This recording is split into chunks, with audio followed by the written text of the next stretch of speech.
যদি গায় সোনার মদিনায় আমার দাফন যদি গায় সোনার মদিনায় ওই মদিনার ধুলাবালি লাগবে আমার গায় আমার মরণ যদি গায় সোনার মদিনায়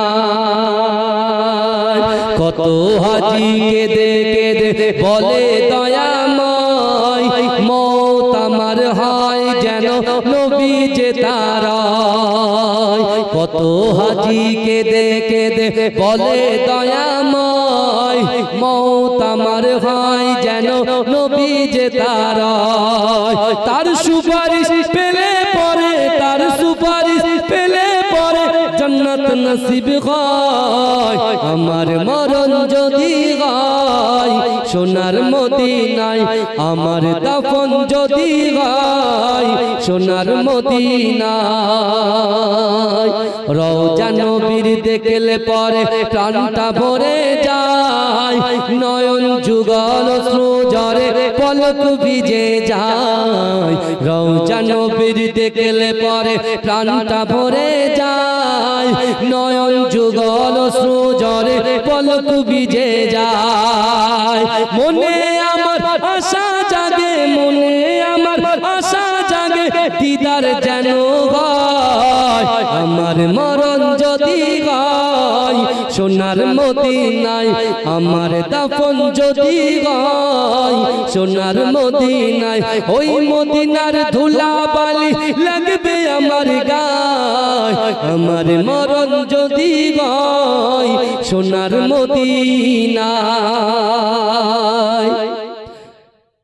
রওজা নবীর দেখলে পরে প্রাণটা ভরে যায় নয়ন যুগল অশ্রুজরে পলক ভিজে যায় মনে আমার আশা জাগে মনে আমার আশা জাগে দিদার যেন হয় আমার মরণ যদি হয় সোনার মদিনায় আমার দাফন যদি হয় সোনার মদিনায় সোনার মদিনায় গিয়ে চুম্ব নবীর পায় সালাম আমি দেব গিয়ে নবীজির রওজায় সোনার মদিনায় গিয়ে চুম্ব নবীর পায় সালাম আমি দেব গিয়ে নবীজির রওজায় নিরালায় কাঁদব ওই দিন নিরালায় কাঁদব ওই দিন খোদার কাবায়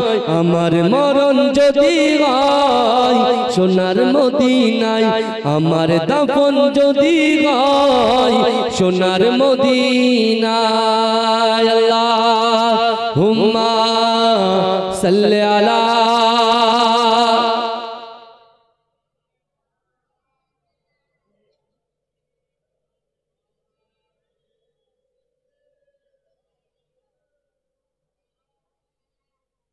আমার বাবাজিরা ভাইরা তাহলে আমাদের রমজান মাসে বেশি বেশি করে ইবাদত বন্দেগী আমাদের করতে হবে আমি একটা কথা বলছিলাম না আপনাদেরকে যে শরিয়াত কারুর মাথার উপরে চাপিয়ে দেয়নি এই যে দুটো জিনিস যেটা ধনীদের জন্য এই যাকাত আর হজ তাই তো হজ আর যাকাত এটা কাদের জন্য বাবাজি বলেন ধনী ব্যক্তির জন্য তাই তো কিন্তু যে কাবা শরীফকে না দেখে কেউ 40 বছর কেউ 50 বছর কেউ 80 বছর কেউ 90 বছর যে নামাজ আদায় করলাম তাহলে সেই কাবা শরীফ আমরা গরিব মানুষগুলো দেখতে পারবো না এই বলেন কথা বলেন না যেহেতু এটা অফারের মাস এটা কিসের মাস বলেন তো রমজান মাসটা হলো অফারের মাস এখানে যা করবেন সব আল্লাহর কাছে ক্ষমা হয়ে যাবে জোরে বলবেন জোরে বলবেন যে নিয়ত করবেন সঠিক নিয়ত এখন অনেকে বলছে হুজুর রমজান মাস তো হুজুর 11 মাস জিনা হয়ে গেছে কি করব হুজুর সুদ নেওয়া হয়ে গেছে হুজুর পরকীয়ায় লিপ্ত হয়ে গেছে এই বুঝতে পেরেছেন নানান রকম যত গুনাহ আছে সব হয়ে গেছে ভাইজান ক্ষমা করনে ওয়ালার মালিক কে বলেন তো জোরে বলেন, সবাই জোরে বলেন না বাবাজি।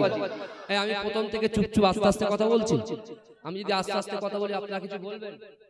কিছু বলবেন? বলবেন না, চুপচাপ শুনবেন। কিন্তু বাবাজি এই জায়গায় বসলে একটা হক আছে না? না না, কথা বলে। হ্যাঁ, আমি রোজা করতে কি আমি নিয়ত করেছি রোজা অবস্থায় যদি আমার এই অবস্থায় যদি কিছু হয়ে যায়, মৃত্যু হয়ে যায়, ও জান্নাত পেয়ে যাবো ইনশাআল্লাহ। জোরে বলে।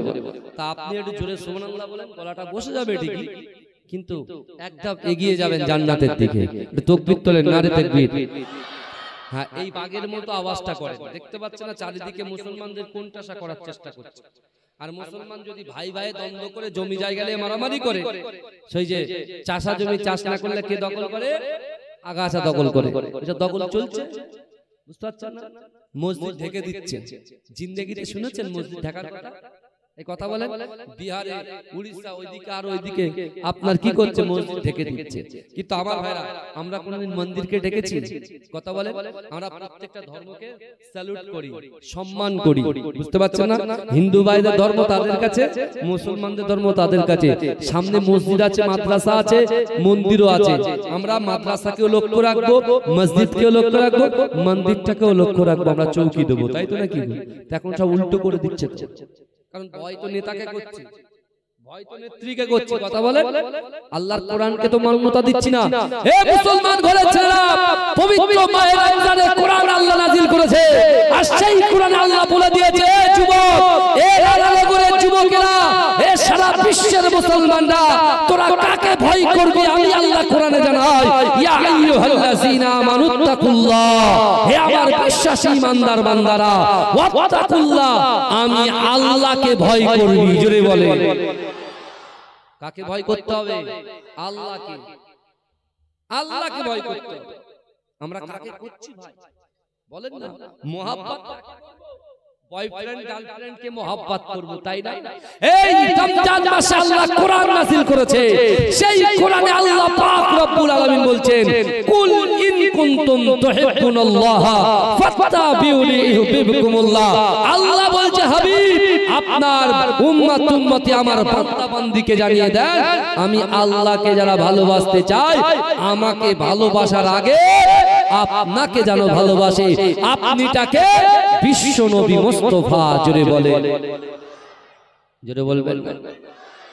আমি আমার জীবনকে বেশি ভালোবাসি, আমি আমার হাতকে ভালোবাসি, আমি আমার চোখকে ভালোবাসি, আমি আমার পাকে ভালোবাসি, আমি আমার স্ত্রীকে ভালোবাসি, আমি আমার সন্তানকে ভালোবাসি। কি বলছেন আপনি?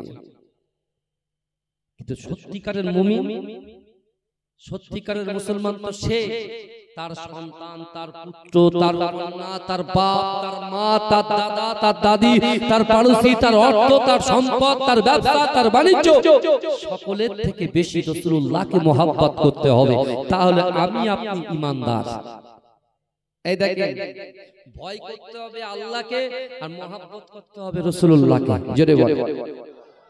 আর এই রমজান মাসের 2 মাস পিছিয়ে, 1 মাস পিছিয়ে যায়। রমজানের আগের মাস শাবান মাস, আর শাবান মাসের আগের মাসটা কি মাস? রজব মাস। যে রজব মাসে সরাসরি যেমন একটা ধনুক, ধনুককে যখন একজন ছুড়বে, এই ধনুকের ছোড়ার যে জায়গা, যে বরাবর জায়গা, তার থেকে অতি ক্লোজ আমার আল্লাহ আর আমার দয়ার নবী মুস্তাফা সামনে সামনে কথা বলেছিলেন। জোরে বলে, জোরে বলবো না?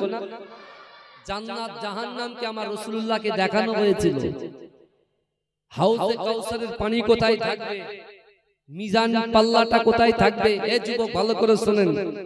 রাসূলুল্লাহকে সবকিছু দেখানো হয়েছিল, কিন্তু সে জায়গায় রাসূল ফাতেমার কথা বললেন না, হাসান হোসাইনের কথা বললেন না, তার পরিবারের কথা বললেন না।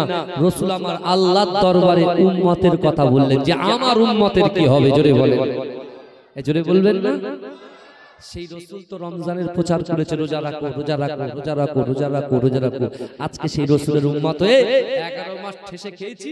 হ্যাঁ, আর যেই 1 মাস সাথে সাথে ডাক্তার বাড়ি যাচ্ছে। হ্যাঁ, রাতের বেলা বিবির সঙ্গে মাশওয়ারা করেছে যে আমি রোজা রাখবো না। বিবি বলছে, না, বাচ্চাটা রোজা রাখবে, মেয়েটা রোজা রাখবে, আমি রোজা রাখবো, আর তুমি খাবে, ও রান্না হবে না। ও বলছে, তারা তুই জানিস আমি কি চিজ? ও সকালবেলা উঠে ডাক্তারের কাছে গিয়ে প্রেসক্রিপশন লিখে দিন, একটা প্রেসক্রিপশন লিখেন। কেন? বলছে আমার মাজায় কনকন করছে, বুকে কিনকিন করছে, পেটের মাজায় কিনকিন করছে। তার মানে কি আপনি লিখে দেন 1 মাস বেড রেস্ট, অর্থাৎ রোজা আপনার করতে হবে না। আর ওই প্রেসক্রিপশনে সে বিবিকে দেখাবে, মনে করছে আমি ফার্স্ট ডিভিশনে পাস করে এসেছি, ও পরীক্ষার রেজাল্ট নিয়ে এসেছে। এই বুঝতে পারছেন? আল্লাহ বলছে হেরে বান্দা, তুই ভোগালির ওই মোড়ে চপ মুড়ি ফুড়ুলি তো শুধু ঠেস দিস, তোর তখন কিনকিন করতো না? এই বুঝতে পারছেন না? চপ মুড়ি বেগুনি পেঁয়াজু ঠেসে ঠেসে খেয়ে, হ্যাঁ, গরুর গোশত রান্না করে ছেলে কি খাবে একাই মেরে দিল, তখন পেটে কিনকিন করলো না। আর যেই রমজান শরীফ আসলো, রহমতের মাস দিলাম, মাগফিরাতের মাস দিলাম, নাজাতের মাস দিলাম, তোর শয়তান থেকে গেল। আল্লাহ বলছে বান্দা, ওই জন্য আল্লাহ কোরআনে আয়াত নাযিল করে দিয়ে বলছেন, ইন্নাল্লাহা লা ইউগাইয়িরু মা বিকওমিন হাত্তা ইউগাইয়িরু মা বিআনফুসিহিম।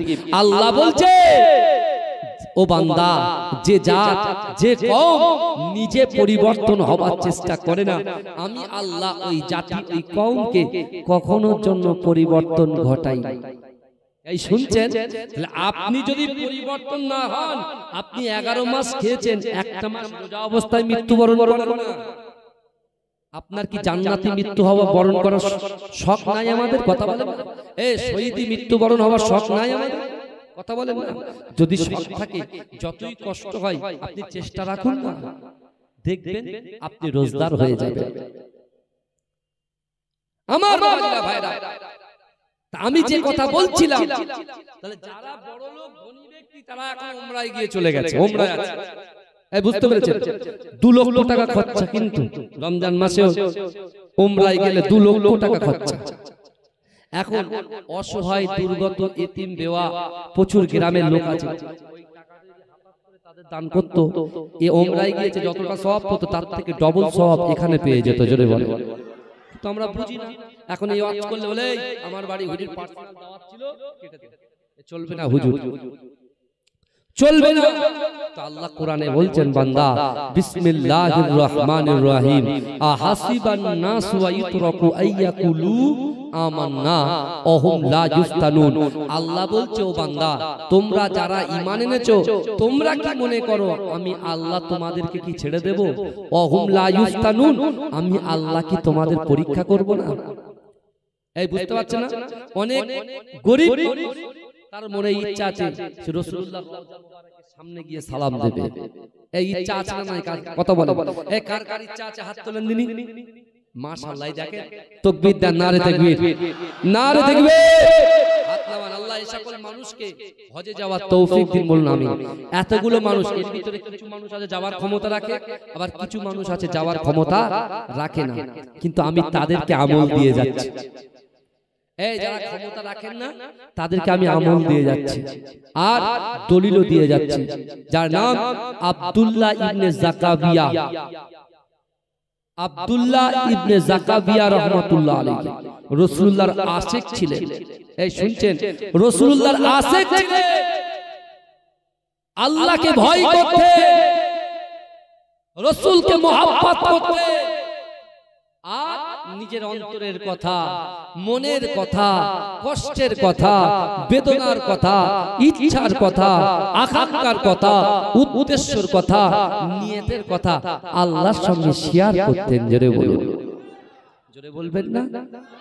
আপনি তো খাঁটি ঈমানদার যদি হন, খাঁটি মুমিন যদি হন, আল্লাহ কিন্তু আপনাকে পরীক্ষা করবে বাবা। আমার ভাইজানেরা, হে নবী পাকের উম্মত উম্মতিরা, হে নবী দেবানারা, আজ থেকে 1500 বছর আগে কাবা শরীফে আল্লাহ রাসূল বলেছিলেন আমার সাহাবারা, না না না, যার ভিতরে আল্লাহর ভয় থাকবে, রাসূলুল্লাহর মহব্বত থাকবে, নামাজের পাটিতে আল্লাহর বান্দা বান্দীরা আল্লাহর কাছে যা কিছু চাইবে আমি রাসূলুল্লাহ জানিয়ে দিলাম, আমি রাসূলুল্লাহ জবান থেকে যে দোয়া করি আল্লাহ দরবারে ওই দোয়াটা কবুল হয়ে যায়। হে যুবকেরা, হে নবী পাকের উম্মত উম্মতিরা, আল্লাহ রাসূল সাহাবাদেরকে বললেন, হে আমার সাহাবারা, 3টা আমল যদি তোমরা করতে পারো, তোমাদের দ্বারাই যেটা অসম্ভব, আমার উম্মত উম্মতিদের দ্বারাই যেটা অসম্ভব, এই অসম্ভব জিনিসগুলোকে আমার আল্লাহ পাক সম্ভব করে দেয়। জোরে বলবেন না? এ জোরে বলা যাবে না সুবহানাল্লাহ। কিন্তু আমার ভাই জানেরা, হে নবী পাকের উম্মত উম্মতিরা, হে নবী দেওয়ানরা, আল্লাহর রাসূলের আশিক, আল্লাহর রাসূলের মুহাব্বতে পাগল হযরত আব্দুল্লাহ ইবনে যাকাবিয়া রাহমাতুল্লাহ আলাইহি।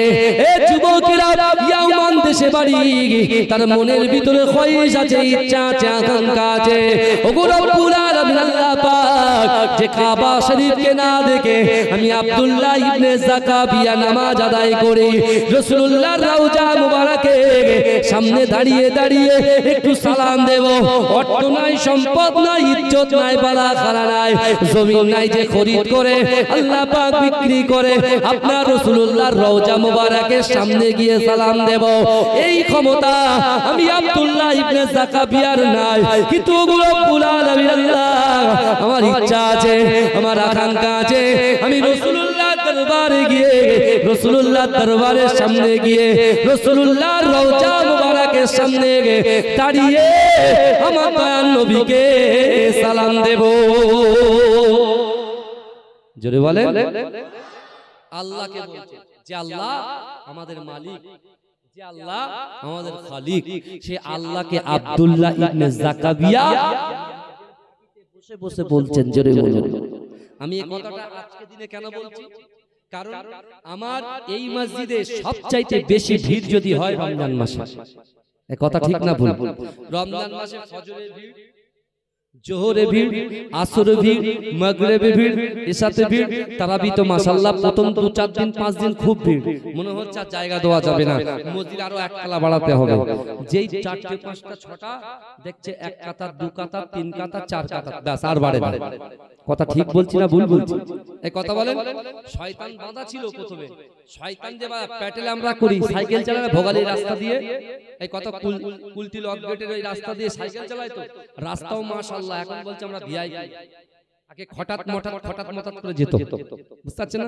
আমি আজকে কত জোরে যে এসেছি, মনে হচ্ছে আপনার লোকের দোয়া নিতে নিতে এসেছি আমি, এর বিপরীতটা ভাবেন। আমি আজকে যা জোরে গাড়ি চালিয়ে এসেছি, ড্রাইভার নেওয়ার কথা ভুলে গেছি, ভাইকে তোলার কথা ভুলে গেছি, বুঝতে পেরেছেন? নিজের পার্স, গাড়ির যদি তেল শেষ হয়ে যায় তেল নেওয়ার পয়সা নেই, বুঝতে পেরেছেন? সব রেখে চলে এসেছি। কারণ একজন ফোন করে, আমি মনে করেছি বিশ্বাস করেন 12টায় উঠবো, ঠিক আছে, 1:30টায় জামাত হবে, তারপরে বক্তা উঠবে, আমি এটা ভেবেছি। আর কালকে প্রচুর লোকের সমাগম ছিল, বুঝতে পেরেছেন? আর জলসা শেষ হয়ে গেছে তখন মাগরিবের পর, বুঝলেন? আর আমি বসেছিলাম প্রায় 11টা থেকে 12টা 1টা পর্যন্ত দরবার, একাই বসেছিলাম। লোক শুধু আসছে, লোক মনে করছে যে রাত্রিবেলা হয়তো 12টা পর্যন্ত হবে, বুঝতে পেরেছেন? কিন্তু নিয়ম হয়েছে মাগরিব পর্যন্ত, মাগরিবের পরে একটু জিকির করে শেষ। অনেকে জানেন না, কিন্তু আমার ভাইরা ভালো করে বোঝেন। এখন সেই মেসেজটা আপনাদের কাছে পৌঁছায়, বুঝতে পেরেছেন? আমি কিছু মেসেজ আপনাদেরকে শেষে দিয়ে যাব, শুনবেন তো নাকি? শুনবেন তো ভাই? এই দেখেন, তা আব্দুল্লাহ ইবনে যাকাবিয়া তিনি চিন্তা করছেন, আল্লাহর দরবারে বলতে, আল্লাহ আমি গরীব মানুষ, তো কি হয়েছে? আপনার রাসূল বলেছে যার ভিতরে আল্লাহর ভয় থাকবে, যার ভিতরে রাসূলুল্লাহর মহব্বত থাকবে, যার ভিতরে নামাজের পাটি থাকবে, তার দ্বারাই যেটা অসম্ভব সেই অসম্ভবকে আমার আল্লাহ সম্ভব করে দেবে। আমি নিরাশ হব না, আমি নিরাশ। প্রথম দিন বিবির সাথে পরামর্শ করে বলছে মাছ নিয়ে বেরোবো। মাছ কিনেছে 500 টাকা, এই মাছ কিনেছে 500 টাকা, বিক্রি করে এসে 300 টাকা। কত টাকা লস? এই যে বলে 300 টাকা। তারপরে 1000 টাকার মাছ কিনেছে, 800 টাকা মাছ বিক্রি করেছে, কত টাকা? এই বলে, হ্যাঁ। এই পরের দিনকে ও 400 টাকার মাছ কিনেছে, একেবারে 1000 টাকা লাভ। জোরে বলে, জোরে বলেন। তাহলে 2 দিন কষ্ট করার পরে 3 দিনে ভালো মানুষ পেয়েছে। আব্দুল্লাহ ইবনে যাকাবিয়া এ বলছে, আল্লাহ আমি ছাড়ার পাত্র নয়, আপনি হচ্ছেন দেনেওয়ালা আর আমরা হচ্ছি নেনেওয়ালা। জোরে বলেন। আমার আল্লাহ হচ্ছেন রব্বুল আলামিন, আমার দয়ার নবী মুস্তাফা হচ্ছেন রাহমাতাল লিল আলামিন। জোরে বলেন। যে ওমর হুজুর জাহান্নামে যাচ্ছিল, শুনছেন? যে ওমর হুজুর জাহান্নামে যাচ্ছে, তার হাত ধরে জান্নাতে নিয়ে আসার কারিগরকে আমার বিশ্বনবী মুস্তাফা। জোরে বলেন। আর হেদায়েতের মালিককে আল্লাহ। দুইয়ের সংমিশ্রণে ওমর হুজুর হয়ে গেল জান্নাতের সার্টিফিকেট প্রাপ্ত ফিরে যায় আপনার সাহাবা। জোরে বলুন, জোরে বলুন। জাকাবিয়া বলছে নামাজের পার্টিতে বলছে, কোনো ক্লাবে বলে না, মাচাই বসে যেখানে আড্ডা মারে সেখানে বলে না, চায়ের দোকানে বলে না, ও নির্জনে আল্লাহর কোরআন নিয়ে বুকের সিনায় গেঁথে রেখেছে, সিনার মধ্যে চেপে রেখেছে। আর আব্দুল্লাহ ইবনে জাকাবিয়ার বাড়ি সম্পর্কে কিতাবের মধ্যে এসেছে, যখন বৃষ্টি হতো ডাইরেক্ট বৃষ্টিটা তার বেডে এসে পড়তো। বেড মানে কি? তার চ্যাটায় এসে পড়তো। ভাইজান, যদি বৃষ্টি হয়, চ্যাটায় যদি পানি পড়ে, আমরা কি করি বলেন তো? সাথে সাথে নাই কোনো জড়ি দিই, নাই কিছু দিয়ে ঢাকার চেষ্টা করি যাতে পানিটা ভিতরে না ঢোকে। আর আব্দুল্লাহ ইবনে জাকাবিয়া কি করতো? যেই পানি আসতো আল্লাহর শুকরিয়া আদায় করে বলতো, আল্লাহ যাক, হয়তো রাতে আমি ঘুমিয়ে যেতাম, কিন্তু এই পানিটা আসার জন্য আমি দাঁড়িয়ে দাঁড়িয়ে আপনার পবিত্র আল কোরআন তেলাওয়াত করতে চাই। জোরে বলেন, জোরে বলবেন না সুবহানাল্লাহ? চিৎকার দিয়ে হবে না সুবহানাল্লাহ? সে আব্দুল্লাহ ইবনে জাকাবিয়া আল্লাহকে বলছে, আল্লাহ আমি পবিত্র কাবা শরীফ আর পবিত্র বলেন রওজা মুবারক রাসূলুল্লাহ আমি জিয়ারত করতে চাই। আমার ভাই জানেরা, হে নবী পাকের উম্মতিরা, হে নবী দেওয়ানা, দিন আসে রাত যায়, রাত আসে দিন আসে। হে যুবকেরা, হে নবী পাকের উম্মতিরা, হে নবী দেওয়ানা, আল্লাহর রাসূলের আশিক, আল্লাহর রাসূলের মুহাব্বতে পাগল আব্দুল্লাহ ইবনে জাকাবিয়া রাহমাতুল্লাহ আলাইহি নামাজের মাসাল্লায় বসে বসে ডুকরে ডুকরে কাঁদে আর বলে, আল্লাহ পাক, না না না, আমি পবিত্র কাবা শরীফটা তওয়াফ করতে চাই, রাসূলুল্লাহর রওজা মুবারকটা জিয়ারত করতে চাই। ও যুবকেরা, ভাইরা, হে নবী পাকের উম্মতিরা, বারবার এই দোয়া করে, পাঁচ ওয়াক্ত নামাজে এই দোয়া করে, নফল ইবাদতে এই দোয়া করে। আব্দুল্লাহ ইবনে জাকাবিয়া একদিন রাতের বেলা ঘুমিয়ে যায়, সকাল হয়ে যায়, কে যেন তার দরজার সামনে এসে খটখট করে আওয়াজ করে।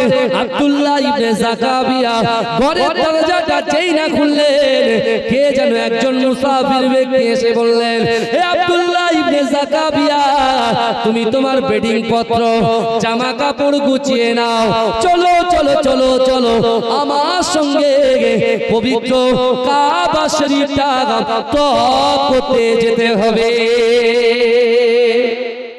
জোরে বলেন, জোরে হবে না? এই আব্দুল্লাহ ইবনে জাকাবিয়া মনে মনে ভাবছে, জিন্দেগিতে আমি জাকাবিয়া জীবনে ক্ষমতা নাই কাবা শরীফে যাব, মদিনা শরীফে যাব, কারণ দিনানি দিন খাই, নুনান্তে পান্তা ফুরাই। এই বুঝতে পারছেন? কিন্তু আমার মনের খয়েশ, আমার ইচ্ছা কি? আল্লাহ কোরআনে বলছেন, উদুনি ওয়াস্তাজিব লাকুম, এটা সবাই বলে। আপনার ইমাম সাহেব প্রত্যেকটা বয়ানে বলে, হুজুর সাহেব বলে, মুহাদ্দিস সাহেব বলে, আল্লাহর কোরআন কখনো পুরানো হয় না, আল্লাহর কোরআন সব সময় নতুন। জোরে বলে, এই যে উদুনি ওয়াস্তাজিব লাকুম, আল্লাহ বলছে, বান্দা তোমরা আমার কাছে চাও, বান্দা এই আমরা, তাই তো? আপনি চাষ করেন, চাষের বরকত দেওয়ার মালিক কে? আল্লাহ। আপনি আম গাছ নিয়েছেন, আম গাছ, আমের সিজন আসছে তো নাকি? এই কথা বলেন, অনেকে আম গাছ কিনবে, কেউ ভেরি করছে, বুঝতে পেরেছেন? এই যে ব্যবসা বাণিজ্য উন্নতি ঘটবে, এই উন্নতি ঘটবে সেটা আপনার পাওয়ারে। কিসের পাওয়ারে? আপনার ইচ্ছা শক্তি জাগবে। আর আল্লাহ যে ফরজ করেছে নামাজ, নামাজের পার্টিতে বসবে, তোমার কলিজার ভিতরে আল্লাহ বললেন না, অহুম লা ইফতানুন, আমি আল্লাহ পরীক্ষা করব, তোমার অন্তরটা দেখবে যে বান্দা কাকে ভয় করে। দুনিয়ার নেতার ভয় করে না, যে আল্লাহ তার চোখ দিয়েছে, হাত দিয়েছে, পা দিয়েছে, জবান দিয়েছে, তাকে ভয় করে। মহব্বত করে কাকে? ভালোবাসে কাকে? যদি আল্লাহর রাডারে আপনি যদি আল্লাহকে ভয় করেন, রাসূলকে মহব্বত করেন, তাহলে উদুনি ওয়াস্তাজিব লাকুম, আল্লাহ বলছেন, বান্দা তোমরা চাও, রাতের অন্ধকারে দিনের আলোতে প্রকাশ্যে অপ্রকাশ্যে তুমি যে বিষয়টা চাইবে, আল্লাহ তোমার মনের আশাকে পূরণ করে দেবে। জোরে বলেন, জোরে বলবেন না? আমরা তো অনেক সমস্যা আছে, অর্থনৈতিক, পারিবারিক, সাংসারিক, শারীরিক, কত সমস্যা আছে। এই সমস্যার সমাধান পেয়ে যাবেন। দেখেন আব্দুল্লাহ ইবনে জাকাবিয়া, সে রেগুলার আল্লাহর কাছে চেয়েছেন, কেঁদেছেন, আর কে একজন মুসাফির ব্যক্তি এসে বলছে, তুমি রেডি হও, আমার সঙ্গে তোমাকে কাবা শরীফে যেতে হবে, রাসূলুল্লাহর রওজা জিয়ারত করতে যেতে হবে। জোরে বলে। আচ্ছা, আমাদের আশা কম না বেশি? আমাদের আশা কম না বেশি? এই কথা বলে বেশি, অনেক বেশি। আমরা মনে মনে করি আল্লাহ যদি একটা সাইকেল হতো ভালো হতো, সাইকেল যে দিয়েছে পাশ দিয়ে হুশ করে একটা বাইক চলে যাচ্ছে, আল্লাহকে বলছে আল্লাহ এই এত সোজা হ্যান্ডেল সাইকেলটা না দিয়ে যদি এই বাইকটা দিতেন খুব ভালো হতো। আল্লাহ বলে যা তো বাইক দিলাম। বাইকের পরে হুশ করে একটা পাশ দিয়ে ফোর হুইলার গাড়ি চলে গেল, মনে মনে হচ্ছে চার চাকাটা আমার থাকতো। এই বুঝতে পেরেছেন? আল্লাহর রাসূলের একটা হাদিস আছে, আল্লাহর রাসূল একটা হাদিস আছে, বুঝতে পেরেছেন? আল্লাহর রাসূল এই কথাটা একটু সাইডে চলে আসে, অসুবিধা নেই তো? আমি আব্দুল্লাহ ইবনে যাকারিয়াটা শেষ করব আর এটা একটু বলি। এটাকে তাহলে আমাদের আশার শেষ নেই, আমাদের আশার কোনো শেষ নেই। রাধানগরের যুবকরা রাকিবুল আজিজের আশার শেষ নেই, আব্দুল ওয়াদুদ ভাইয়ের আশার শেষ নেই, সবার আশা অনেক বেশি। আল্লাহ পাক একজন যুবককে জাহান্নামের মিডলে দিয়েছে। কোথায় দিয়েছেন বলেন? জাহান্নামের মিডলে দিয়েছে। জাহান্নামের মিডলে ভাই আগুন করতে কয় মায়েরা যখন হাড়ি বসায়, হাড়িটাকে আগুনের সাইডে দেয় না মিডলে দেয়? কথা বলে মিডলে দেয়। জাহান্নামের আগুন মিডল থেকে উঠছে, মানে ওই যুবকটা পুরো খারখার হয়ে যাচ্ছে। সেটা কোন? আল্লাহ তো অন্তর্যামী, আল্লাহ তো অন্তর্যামী, মনের খবর জানে। এই যুবকের আপনার ভিতরে এখানে যারা বসে আছে, আমার মায়েরা পর্দায় বসে আছে, সকলের ভিতরে কি আছে না আছে সব জানেন কে? আল্লাহ জানেন। হ্যাঁ, কবে মৃত্যু হবে, কি রিজিক পাবো, কি রুজি পাবো, কি দেবে আল্লাহ, সব আল্লাহ জানেন। তা এই যে যুবকটা যাকে জাহান্নামে দিয়েছে সে কি বলছে জানেন? সে যুবকটা বলছে যে আল্লাহ আমার তো ঈমান আছে। ভালো করে শুনছেন তো বাবাজি? এই শুনছেন তো? তাকবীর দেন তো বুঝতে পারবো। নারে তাকবীর, আরে জোরে দেন। সে আল্লাহকে বলে আল্লাহ আমার তো ঈমান আছে কিন্তু আমল নেই। এই দেখবেন অনেক যুবক কলেমা পড়ে লা ইলাহা ইল্লাল্লাহ মুহাম্মাদুর রাসূলুল্লাহ, আমরা শুধু কলেমা পড়ে এক পাশ, না নামাজ রাখি, না রোজা রাখি, না যাকাত দিই, না খায়রাত করি, না মা বাপকে ভালোবাসি, না স্ত্রীর হক আদায় করি, না সন্তানের হক আদায় করি। ভালো করে বুঝবেন, শুধু জুম্মার দিনে এসে দু রাকাত, শুধু কখন খুতবাটা হবে আর কখন দু রাকাতটা শেষ হবে, তারপরে হই হুল্লার শুরু। খুতবা শোনাও আছে, তাই তো? হ্যাঁ, খুতবার সময় দেখবেন কিচির মিচির কিচির মিচির কিচির মিচির। আর যিনি চিন্তা করছেন যে কিছু যে বলবো, খুতবা শুরু হয়ে গেছে তো কথা বলা যাবে না, ইশারা করা যাবে না, সেও তো গুনাহগার হবে। বুঝাচ্ছেন? আপনাদের এখানকার মসজিদের যুবকরা খুব ভালো, মাশাআল্লাহ। এরা একদম স্ট্রিক্ট বসে থাকে, হা করে ইমাম সাহেবের দিকে তাকিয়ে থাকে। ওদের ওই সব চিনে পুকুরের ব্রেনটা ওখানে থাকে না, সাতুলিয়ায় থাকে না, কুলটি লক গেটে থাকে না, বুঝতে পারছেন না, শাহর বাজারে থাকে না, ওদের মনটা থাকে সব সময় মসজিদে। তা আমাদের ওদিকে ছেলেদের এই ওয়াজ শুনলে বলে হুজুর তুই বাড়ি এসে তোমার পালিশ করে দিচ্ছি। বুঝতে পারছেন? এখন খুব সমস্যা হয়, মারাত্মক। হুজুর গাড়ি রাখছে, হুজুর জলতা যাবে, হুজুর গাড়িতে আঘাত করছে, দুম দাঁড়াচ্ছে। গাড়িতে মারা মানে হুজুরের মারা, বুঝতে পারছেন? হুজুরের মারলে গুনাহ হবে, আর হুজুরের গাড়িতে মারলে সওয়াব হবে। এ কারা কারা রাসূলুল্লাহকে ভালোবাসেন একটা হাত তোলে। তাকবীর, তার নারে তাকবীর, নারে তাকবীর।